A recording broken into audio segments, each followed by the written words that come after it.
السلام عليكم ورحمة الله. الحمد لله وحده والصلاة والسلام على من لا نبي بعده. أعوذ بالله من الشيطان الرجيم. فصل لربك. উপস্থিত বৈঠকের দিনই মুসলিম ভাই, প্রশংসা আল্লাহর জন্য, শান্তি অবতীর্ণ হোক আল্লাহর রাসূলের উপর সাল্লাল্লাহু আলাইহি ওয়াসাল্লাম। আজকের দিনই বৈঠকে আমার বক্তব্যের বিষয় সালাত, নামাজ। সালাত সম্পর্কে এক গুরুত্বপূর্ণ তথ্যবহুল সংক্ষিপ্ত বিবরণের চেষ্টা করব ইনশাআল্লাহ। উল্লিখিত বিষয়ের উপরে আলোচনা করতে গিয়ে প্রথম সংক্ষিপ্ত আলোচনা হবে সালাত আদায় করতেই হবে। তারপরের সংক্ষিপ্ত আলোচনা হবে যারা সালাত আদায় করে না তারা কেমন। তারপরের সংক্ষিপ্ত বিবরণ হবে যারা সালাত আদায় করে কিন্তু রাসূলের পদ্ধতিতে করে না তারা কেমন। তারপরের সংক্ষিপ্ত বিবরণ হবে কিভাবে সালাত আদায় করতে হবে। উল্লিখিত বিষয়ের উপরে বক্তব্য রাখার পূর্বে সংক্ষিপ্ত আলোচনা হবে আপনারা কারা, আপনাদের একটু পরিচয়, এবং যারা এই বক্তৃতার মাঠে বক্তব্য পেশ করেন তারা কারা। আপনাদের পরিচয়ে মহান আল্লাহ বলেন ওয়াকালু সামি'না ওয়া আতা'না। শ্রোতা হচ্ছে ওরাই যারা শোনে ও মানে। শুনে মানতে হয়, এটা নীতি। এই জন্যই হক কথা শুনতে হয়। আল্লাহ তাআলা আপনাদের ব্যাপারে বলেন ফাসআলু আহলা যিকরি ইন কুনতুম লা তা'লামুন বিল বায়িনাতি ওয়াজ যুবুর। হে দুনিয়ার অজানা মানুষ, তোমরা জানা মানুষের নিকটে জানো প্রমাণ সহকারে। আপনাদের এখানে আল্লাহ তাআলা দুইটি খুব গুরুত্বপূর্ণ কথা বলেছেন। তার একটি কথা হচ্ছে যাকে দাওয়াত দিয়েছেন তাকে জানা হতে হবে। প্রয়োজনে 5 জন 7 জনকে জিজ্ঞাসা করতে হবে অমুক ব্যক্তিকে আমরা বক্তব্য শোনার জন্য দাওয়াত দিতে চাচ্ছি, তিনি জানা কিনা। কেননা আল্লাহ তাআলা আপনাদেরকে বলছেন যে জানা মানুষের নিকটে জানতে হবে। দ্বিতীয় যেটা আল্লাহ আপনাদের বলেছেন সেটা হচ্ছে প্রমাণ সহকারে জানতে হবে। প্রমাণ ছাড়া ধর্মের কোনো কথা শোনাও যাবে না, মানাও যাবে না। বড় হুজুর বললেও হবে না, পীর সাহেব বললেও হবে না, বুজুর্গানে দিন বললেও হবে না। কিসের বুজুর্গানে দিন? স্বয়ং ওমর রাদিয়াল্লাহু তাআলা আনহু যদি কোনো কথা বলেন, কথার পিছনে যদি কোনো প্রমাণ না থাকে তাহলে তা গ্রহণীয় হবে না। কিসের বুজুর্গানে দিন? স্বয়ং ওমর রাদিয়াল্লাহু তাআলা আনহু যদি কোনো কথা বলেন, কথার পিছনে যদি কোনো প্রমাণ না থাকে তাহলে তা গ্রহণীয় হবে না।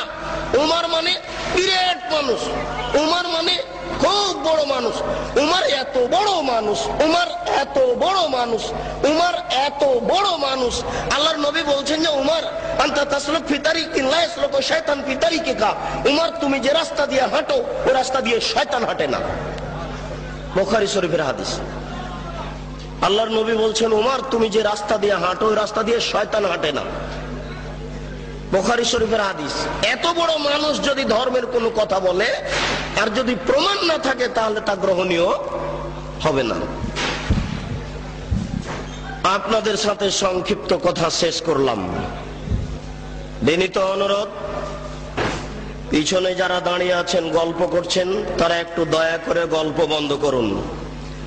যে যেখানে আছেন দয়া করে আপোষে কথা বলা বন্ধ করুন। আমি আপনাদের জীবনের জন্য অত্যন্ত গুরুত্বপূর্ণ তথ্যবহুল সংক্ষিপ্ত বিবরণের চেষ্টা করছি ইনশাআল্লাহ। আমি ব্যক্তিগত কোনো কথা বা মানুষের কোনো কথা বলার চেষ্টা করব না ইনশাআল্লাহ। এবার সংক্ষিপ্ত আমাদের কথা, যারা এদেশের মাঠে বক্তব্য রাখছেন তাদের ব্যাপারে আল্লাহ রাসূল বললেন বাল্লিগু আন্নী ওয়ালা আয়া। আমার একটি কথা জানা জানা থাকলেও বলে দাও। আমার দিকে খুব খেয়াল করে থাকতে হবে। এটা হলো প্রথম বাক্য। তিনি বললেন যে আমার একটি কথা জানা থাকলে তা বলে দাও। তারপরে তিনি বললেন যে হাদ্দেসু আন বানি ইসরাইল ওয়ালা হারাজ, বানি ইসরায়েলের কাহিনী বলো, কোনো দোষ নেই। এই হলো দ্বিতীয় বাক্য। এবার তৃতীয় বাক্য বলছেন আল্লাহর নবী, আগের দুটাকে ঠেকিয়ে দিবেন। খুব মনে রাখতে হবে, বক্তব্যের সব অংশ ভুলে গেলে অন্তত দয়া করে এই অংশ না ভুলার চেষ্টা করবেন। আবার বলছি, তিনি বললেন আমার একটি কথা জানা থাকলেও বলে দাও। তিনি বলেছেন আমার। ঘটনা এখনো স্পষ্ট হয়নি কি বলতে যাচ্ছে। দ্বিতীয় বাক্য তিনি বললেন যে বানি ইসরায়েলের কাহিনী বলো, কোনো দোষ নেই।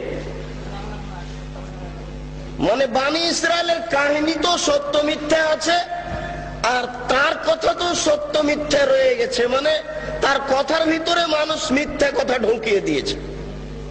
তৃতীয় বাক্য তিনি বলছেন মান কাযাবা আলাইয়া মুতাআম্মিদান ফালিয়াতাবাওয়া মাকআদাহু মিনান নার, কেউ যদি কোনো কথা আমার দিকে ধাবিত করে, সেই কথা যদি আমার না হয়, তাহলে তার থাকার জায়গা জাহান্নাম। হুজুরের অবস্থা বলা হচ্ছে, কিন্তু যিনি জুব্বা পরে টুপি মাথায় দিয়ে আলখাল্লা পরে রাস্তায় হাঁটছেন, যাকে দেখলেই ভালো লাগে, হাতে তসবিহ আছে, একজন লোক জেনা করলে সরাসরি জাহান্নামে যাবে, এ কথা আল্লাহর নবী বলেননি। একটা লোক চুরি করলে সরাসরি জাহান্নামে যাবে, এ কথা আল্লাহর নবী বলেননি। পিতামাতাকে গালি দেওয়া পৃথিবীর দ্বিতীয় মহাপাপ, পিতামাতার অবাধ্য চলা পৃথিবীর দ্বিতীয় মহাপাপ। এরপরেও যদি মানুষ পিতামাতার অবাধ্য চলে, সরাসরি লোকটা জাহান্নামে যাবে, এ কথা আল্লাহর নবী বলেননি। আল্লাহর নবী প্রথম দুই বাক্য বলার পরে তৃতীয় বাক্য বলে আগের দুই বাক্য ঠেকিয়ে দিয়ে বলছেন, কেউ যদি আমার দিকে কোনো কথা ধাবিত করে, সেই কথা যদি আমার না হয়, তাহলে তার থাকার জায়গা জাহান্নাম। এবার আপনার সাথে আমার কথা, আপনি যেদিন ক্লাস 2 এ পড়েছিলেন, সেদিন একটা গল্প পড়েছিলেন। নবী যে রাস্তা দিয়ে হাঁটতেন, একজন বুড়ি সে রাস্তায় কাঁটা পুঁতে রাখত। নবীর পায়ে কাঁটা ফুটলে বুড়ি খুশি হতো। একদিন দেখলেন নবী রাস্তায় কাঁটা নাই। তিনি ভাবলেন বুড়ির কিছু হয়েছে। তিনি বুড়ির বাড়ি গেলেন, দেখলেন সত্যিকারই অসুস্থ। তিনি পরিচর্যা করলেন, বুড়ি ভালো হয়ে গেল। ঘটনা যে মিথ্যা? জি না। আমার হায়াত পর্যন্ত সময় থাকলো আমার দিনী ভাইদের উপরে, আপনার হায়াত পর্যন্ত সময় থাকলো আপনি আমার হায়াত পর্যন্ত এর সত্যতা প্রমাণ করতে পারবেন না ইনশাআল্লাহ। নবীর নামে মিথ্যা কথা বলা হয়েছে। গাছ লাগান, পরিবেশ বাঁচান, নবী নিজ হাতে গাছ লাগিয়েছেন, মিথ্যা কথা। এই দেশের মাটিতে প্রায় 3 লক্ষ বানানো হাদিস আছে। তার মধ্যে কোরআন মাজিদ 90 পারা, 30 পারা নয় শয়তান মমতাজ বেগমের কাছে প্রায় 2000 জাল হাদিস আছে। ধর্মকে বিকৃত করার জন্য লক্ষ লক্ষ হাদিস মানুষ তৈরি করেছে। আমাদের বাড়িতে 10,000-এর সিরিয়াল আছে। যে কোনো সময় দেশবাসী চাইলে আমরা 10,000-এর জাল জয়ীফ হাদিস পেশ করার জন্য প্রস্তুত রয়েছি ইনশাআল্লাহ। এই দেশের মাটিতে লক্ষ লক্ষ মিথ্যা তাফসীর রয়েছে। নবী ঈদের মাঠে গেলেন, একটি ছেলে কাঁদছে। নবী বললেন তুমি কাঁদো কেন? আমি এতিম ছেলে। নবী বললেন আমিও এতিম ছিলাম, আমি এতিমের অসুবিধা বুঝি। এই বলে তিনি কোলে নিয়ে আয়েশা রাদিয়াল্লাহু তাআলা আনহার কোলে তুলে দিলেন। আয়েশা তাকে কোলে নিয়ে আদর করলেন, নতুন পোশাক পরালেন। ছেলে খুশি হয়ে গেল। বাস্তবতার সাথে হাদিসের কথার অমিল আছে। রাসূল সাল্লাল্লাহু আলাইহি সাল্লামের বাড়িতে ভিক্ষুক ভিক্ষা পায় না। বহু ভিক্ষুক ফিরে গেছে, তার বাড়িতে ভিক্ষা দেওয়ার কোনো ব্যবস্থা নেই। সেই বাড়িতে নতুন পোশাক থাকলো, এটাই বা হয় কি করে?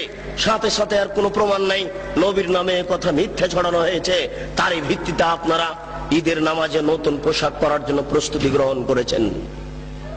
আপনার স্ত্রীর বিছখান শাড়ি শোকেজে থাকার পরেও ঈদের দিন নতুন শাড়ি কেনার জন্য জোরালো প্রস্তাব পেশ করেছে আপনার সামনে। এটা মিথ্যা তথ্য, মিথ্যা শরীয়ত চলছে। এই দেশের মাটিতে অসংখ্য মিথ্যা কথা আছে। আপনি যেদিন ম্যাট্রিক পরীক্ষা দিয়েছিলেন 40টা হাদিস মুখস্থ করেছিলেন, তার একটি হাদিস হচ্ছে হুব্বুল ওয়াতান মিনাল ঈমান, দেশকে ভালোবাসা ঈমানের অঙ্গ। এটা হাদিস নয়।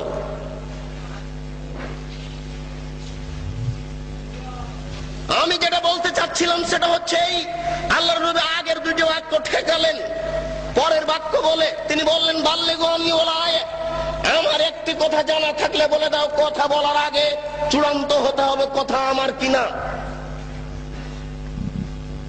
তারপরে তিনি বললেন বনি ইসরায়েলের কাহিনী বলো, কোনো দোষ নেই।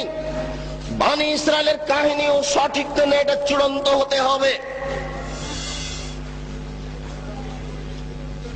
এ দেশের মাটিতে অসংখ্য বনি ইসরায়েলের কাহিনী পেশ করা হয়েছে। আইয়ুব আলাইহিস সালামের স্ত্রী রাহমা মাথার চুল কেটে দিয়েছিলেন, ধরা পড়েছিলেন, ইতিহাস মিথ্যে। আইয়ুব আলাইহিস সালামের শরীরে পোকা হয়েছিল, এই তাফসীর মিথ্যে। বনি ইসরায়েলের কাহিনী চলবে না। অসংখ্য মিথ্যা তাফসীর রয়েছে। ইব্রাহিম আলাইহিস সালাম 3 দিন 300 উট জবে করেছিলেন, এই তাফসীর মিথ্যে। ইব্রাহিম আলাইহিস সালাম ছেলেকে কুরবানি করার সময় চোখে কাপড় বেঁধেছিলেন, এই তাফসীর মিথ্যে। ইউসুফ আলাইহিস সালামের সাথে জুলাইখার বিবাহ হয়েছিল, এই তাফসীর মিথ্যে। দাউদ আলাইহিস সালাম জনৈক মহিলার প্রেমে পড়েছিলেন, এই তাফসীর মিথ্যে। হারুত মারুত দুইজন ফেরেশতা জোহরা নামক মেয়ের প্রেমে পড়েছিল, এই তাফসীর মিথ্যে। এই দেশের মাটিতে লক্ষ লক্ষ মিথ্যা তাফসীর আছে। এই দেশের তাফসীর মাহফিল বন্ধ করুন। দাখিল পাস শিক্ষক আপনাদের সামনে এসে একেবারে প্রধান মুফাসসির হয়ে মিথ্যা তাফসীর করে যাচ্ছে। এই তাফসীর মাহফিল বন্ধ করুন। পেশাজীবী বক্তাদের বক্তব্য বন্ধ করুন, সিজনাল বক্তব্য বন্ধ করুন, শরীয়ত বাঁচানোর চেষ্টা করুন। 12 মাস বক্তব্য চলবে, বর্ষার সিজনেও চলবে, এটাই শরিয়ত। কোরআন এবং সহিহ হাদিস ভিত্তিক আলেম ওলামা এই দেশের মাটিতে দিন প্রচার করবে, এটাই শরীয়ত। শীতকালীন মৌসুমকালীন এদেশের বক্তা পেশাজীবী হিসেবে তার জীবিকা নির্বাহের উদ্দেশ্যে আপনাদের সামনে মিথ্যা কথা বলে সকালে টাকা নিয়ে বিদায় হবে, আপনারা তাদেরকে সম্মান সহকারে বিদায় করবেন। এটা আপনাদের দিনের অপমান করা হচ্ছে। বিচারের কাঠ গড়াতে যেদিন জবাব দিতে হবে সেদিন বুঝতে পারবেন শরীয়ত মিথ্যা কাকে বলে। আপনি একজন তার সহযোগী। আল্লাহ রাসূল আমাদেরকে বললেন এই 3টি বাক্য, পরের একটি বাক্য আল্লাহ রাসূল আমাদের লক্ষ্য করে বলেন কাফা বিল মারই কাযিবান ওয়া ইউহাদ্দিসু বিকুল্লি মা সামিআ। একজন মাওলানার মিথ্যুক হওয়ার জন্য এতটুকুই যথেষ্ট, শরীয়তের কোনো কথা তদন্ত না করে বলবে। একজন মাওলানা সাহেবের মিথ্যুক হওয়ার জন্য এতটুকুই যথেষ্ট, একটা শরীয়তের কোনো কথা তদন্ত না করেই বলবে। একজন মাওলানা সাহেবের মিথ্যুক হওয়ার জন্য এতটুকুই যথেষ্ট, শরীয়তের কোনো কথা তদন্ত না করেই বলবে। জনৈক মাওলানা সাহেব বলছেন আল্লাহর নবী কোনো বাচ্চার মাথায় হাত দিলে সেই বাচ্চার মাথা থেকে আতরের সেন্ট ছড়িয়ে পড়তো, মিথ্যা কথা। জি না, এরকম তো ঘটেনি কোনোদিন। না, রাসূলের নামে এই কথা তো ছড়ানো যাবে না। যে কোনো কথা, যে কোনো কাহিনী আমরা জানি আস্তাগফিরুল্লাহাল্লাযী লা ইলাহা ইল্লা হুয়াল হাইয়ুল কাইয়্যুম, ওয়া তুবু ইলাইহি, ক্ষমা চাওয়ার এই দোয়া। আস্তাগফিরুল্লাহি রাব্বি মিন কুল্লি যামবি ওয়া তুবু ইলাইহি, আস্তাগফিরুল্লাহি রাব্বি মিন কুল্লি যামবি ওয়া তুবু ইলাইহি। এই দোয়া তো খুঁজে পাওয়া যায় না, রাসূলের নামে আসলো কি করে? কে জবাব দিবে? ঢাকা শহরের বংশালী হচ্ছে আহলে হাদিসের মূল ভিত্তি। বংশালের সুযোগ্য জ্ঞানী মানুষই জবাব দিবে। জবাবের জন্য ঢাকা বংশালী দায়ী মূলত, আমি এটাই মনে করি। এখানে আহলে হাদিসের মাদ্রাসা আগে স্থান পেয়েছে। বংশালের মানুষেরাই ঢাকা শহরে আগে থেকে ভিত্তি স্থাপন করেছে। আমরা গ্রাম প্রত্যন্তল থেকে একেবারে পল্লী এলাকা থেকে বংশালে যখন পৌঁছি তখনই মনে করি আহলে হাদিস অধ্যুষিত এলাকায় পৌঁছেছি। এটা আমাদের গৌরবের বিষয়। বংশালের বড় বড় সুবিজ্ঞ মানুষ এর জবাব দিবে। যেই দিন বুদ্ধি হয়েছে সেই দিন থেকে দেখেছি আকফিরুল্লাহ লানা ওয়া লাকুম সালাম দেওয়ার সময়তে দোয়া পড়ে আসি। আমার শিক্ষক চাচা মক্তবে মসজিদে আমাদের কি পিটিয়ে দোয়া মুখস্থ করিয়ে নিয়েছেন। এই দোয়ার ভিত্তি কোথায়? কে জবাব দিবে? জবাব দিবে কে? জবাব দেওয়ার জন্য কে প্রস্তুত রয়েছে? আমি সংক্ষিপ্ত আকারে বলে যাচ্ছি, এদেশের এক শ্রেণীর আলেম ধর্ম বিকৃত করছে। আপনারা এটা বিশ্বাস রাখেন, তাহলে আপনারা হক পাওয়ার চেষ্টা করবেন। মাছ দিয়ে ভাত খায় মানুষ, কাঁটা ফেলে খায়, বুদ্ধি আছে, কাঁটা সহ খায় না। অতএব শরীয়ত